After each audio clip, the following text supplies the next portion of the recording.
The trowel scraped through the clay, and then it hit something that should not have been there.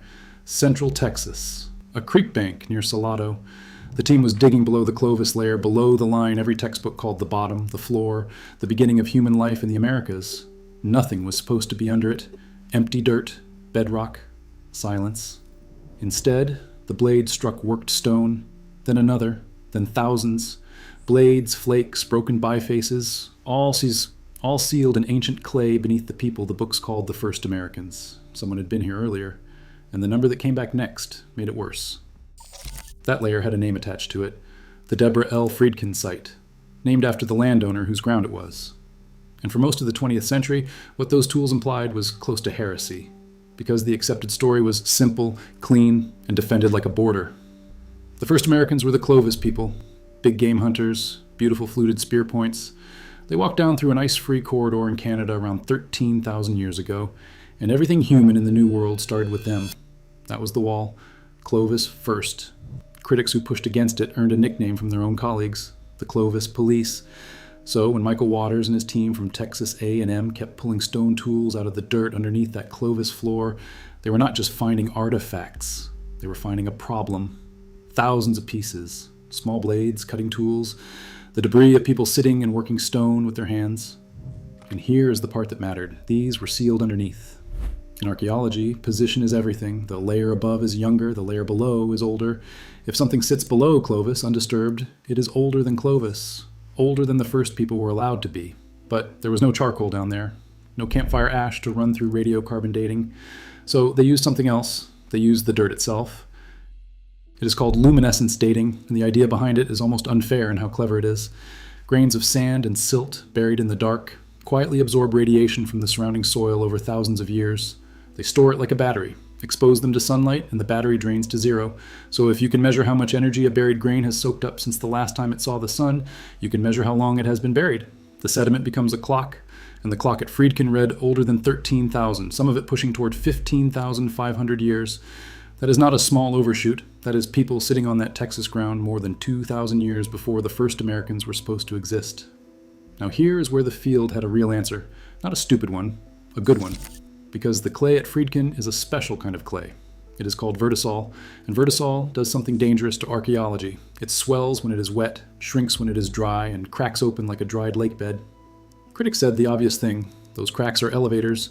Small tools from the Clovis layer could have slipped down through the gaps and buried themselves in older dirt, faking an older date. It sounds devastating. Case closed. Except it wasn't. Because if thousands of stone tools had rained down through cracks, they would show it. They would tip vertically, point down, the way a coin slides into a slot. They would sort by size, small pieces falling deeper than big ones. That's not what the excavation showed. The tools lay flat. They stayed in their size groups. And some of them refit. You could take two flakes from that sealed layer and click them back together like pieces of a broken plate, meaning they were napped right there in place and never traveled anywhere. The clay that was supposed to destroy the site was the thing that had sealed it shut. Like a locked drawer nobody opened for 15,000 years. One site, though. One site can always be explained away. So look 250 meters upstream to a place called Galt. Same creek, same landscape, and the same impossible thing. Older than Clovis stone tools, sitting below the Clovis layer, luminescence dated deep into that forbidden zone. And this is where the first real twist lands, because it flips the whole question inside out. If people were making tools here before Clovis, and Clovis appears right on top of them in the same ground, then Clovis did not arrive fully formed from somewhere else. Clovis looks like it was born here, descended from whoever left those earlier tools. The first Americans suddenly had ancestors, and ancestors have to come from somewhere. Which meant the question was no longer about one weird site in Texas. It was about a continent. Was this a local fluke, or a pattern nobody wanted to see? To answer that, you have to leave North America entirely. Go south. All the way to southern Chile, to a cold, wet, peat-covered site called Monte Verde. And you have to meet the man who paid for it. His name is Tom Dillahay, and Monte Verde is where the entire Clovis first wall started to break in public. Because the wet peat there did something almost no site does. It preserved the soft stuff. Wood, plant remains, cordage, the kind of material that rots away everywhere else and leaves archaeologists with nothing but stone. And it dated to around 14,500 years ago. Older than Clovis, on a different continent, with a child's footprint pressed into the ancient ground. The field did not applaud. The field came for him. For years, the objections came in waves, the dates questioned, the stratigraphy doubted. The site treated less like a discovery and more like an accusation. This is the part of the story that stops being about dirt and starts being about people. Because Dillehay was not just defending a date. He was arguing against the shape of an entire discipline, and the discipline pushed back with everything it had. And then, in 1997, something rare happened. A group of the most prominent skeptics in American archaeology flew down to Chile to see it for themselves, to stand on the site, to examine the material in person. They came to bury it. They left having validated it. The evidence had not changed at all in those years. What changed was whether the field was willing to look. And that is the uncomfortable truth sitting under this whole story. The wall did not hold because the evidence was weak. It held because certainty is comfortable and looking is hard. Once Monte Verde cracked, older ghosts came back. Sites that had been dismissed for decades suddenly looked less crazy. Go to Pennsylvania, a place called Meadowcroft Rock Shelter, and a man named James Adovasio, who had been fighting for his site since the 1970s. His deepest layers suggested people were there 16, maybe 19,000 years ago. Absurd numbers for the time. Career-ending numbers. The critics had a specific weapon here, and it was a smart one. Coal. The area around Meadowcroft has coal and old carbon in the ground, and if any of that ancient carbon had seeped into the samples, it could contaminate the radiocarbon dates and make them read far too old. It was a legitimate objection.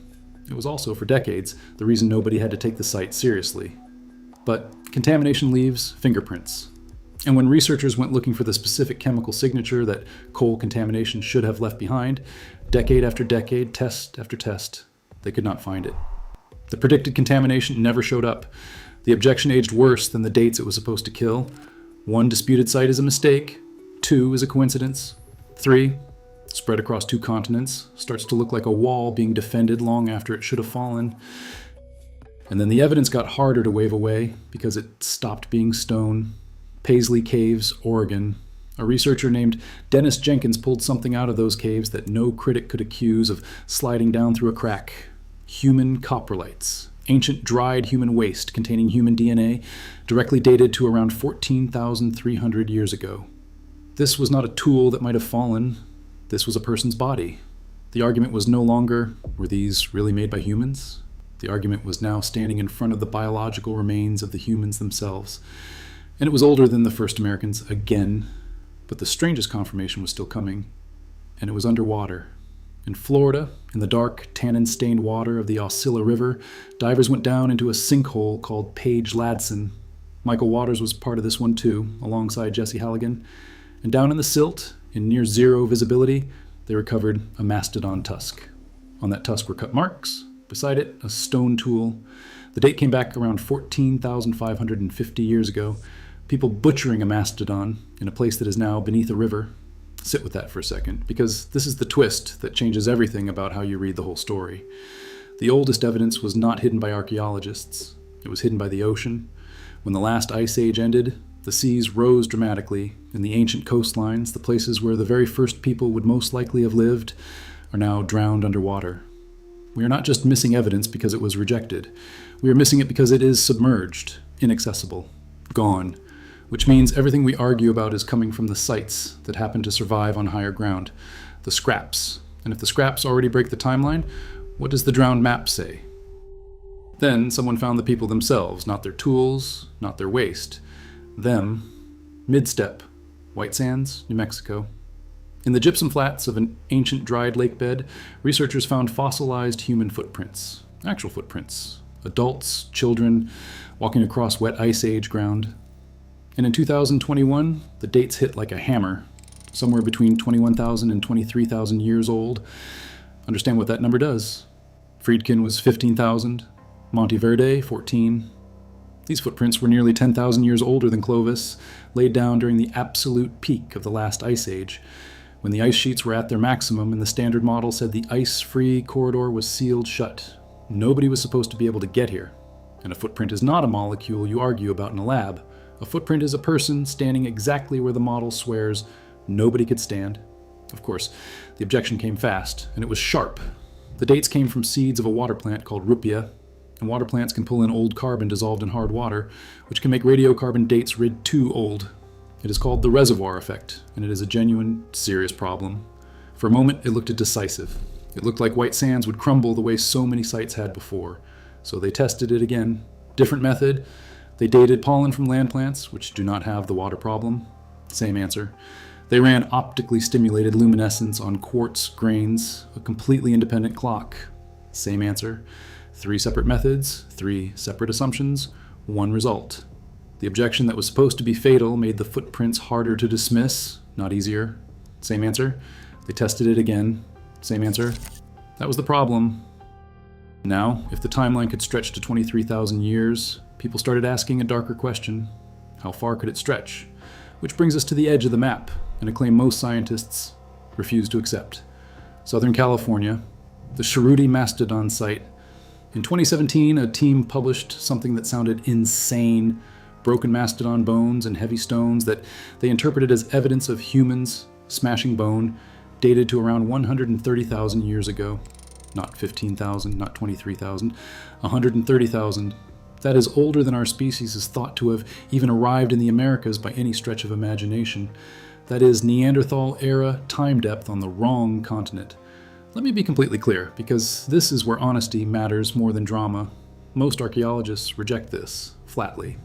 The mainstream explanation is that the bones were broken by natural forces, or more likely by heavy construction equipment, when the site was uncovered during highway work. The claim is not accepted science, it sits at the fringe. But here is why it still belongs in this story, not as proof, as a symptom.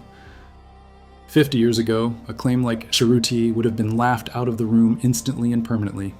But by 2017, the timeline had already been dragged back so far, so many times, against so much resistance that the argument no longer had a comfortable edge to stand on.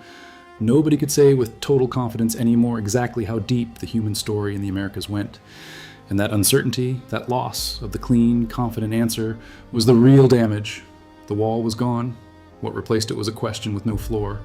So how do you make sense of it? If people were here before the corridor opened, before the ice retreated, before the textbook route existed, how did they get here? The answer that emerged is not a walk. It is a coastline. Archaeologists call it the Kelp Highway, and the idea is this. Instead of walking down through an ice-choked interior corridor, the first people may have moved along the Pacific coast by boat, hopping down a rich shoreline ecosystem fed by kelp forests from Asia to the Americas, thousands of years before the inland route ever opened. A bridge that appeared exactly where the footprints already were. And the evidence for it? Mostly drowned. Under the risen sea. Again. And the genetics tells a story just as messy. DNA from ancient and living populations points to something called the Beringian Standstill, a period where the ancestors of Native Americans were isolated, probably in the Bering Land area, for thousands of years before spreading south. They did not just stroll through. They waited, sometimes for generations, cut off, evolving in place, before the map let them move. And when scientists sequenced the genome of a Clovis-era child known as Anzac I from Montana, the result tied Clovis firmly into this deeper, older, shared ancestry. Clovis was not the beginning of the family tree. Clovis was a branch. The roots ran back much further into populations we are only beginning to see. So, walk it back to that Texas Creek bank one more time. Back to the sealed clay at Friedkin, and the thousands of tools locked underneath the layer that was supposed to be the beginning. That clay does not look like a fluke anymore. It looks like one surviving corner of a map that is mostly gone. Drowned coastlines, eroded sites, specimens sitting ignored in museum drawers until someone finally reruns the test. And here is the honest ledger, because you deserve it straight. That people were in the Americas before Clovis is no longer fringe. It is mainstream now. Friedkin, Monte Verde, Paisley, Page-Ladson. That fight is essentially over. The pre-Clovis people won. What is still argued is how far back it goes. White Sands at 23,000 is powerful but still debated. Cerruti at 130,000 is rejected by almost everyone, and probably should be. But notice how the field changed its mind. There was no press conference, no apology to Delahaye for the years of pressure or to Adavasio for the decades of doubt. The textbooks just quietly rewrote a paragraph. The museum labels softened their wording. The confident sentence about the first Americans became a careful one. The old model did not collapse in public. It retreated in footnotes. And the researchers who were treated as reckless for defending impossible dirt turned out not to be wrong. They were just early. And in this field, being early is its own kind of crime. The tools are still there, in that Texas clay, exactly where hands left them. The footprints are still pressed into the gypsum in New Mexico, mid-stride. going somewhere. And the oldest evidence of all, the first steps onto this land, is very likely underwater right now, off a coastline nobody can excavate, waiting under the same sea that erased it. We built a clean story because the clean parts were the only parts we could reach. The rest of it is drowned, and we are still standing on the shore pretending the tide line is the edge of the map.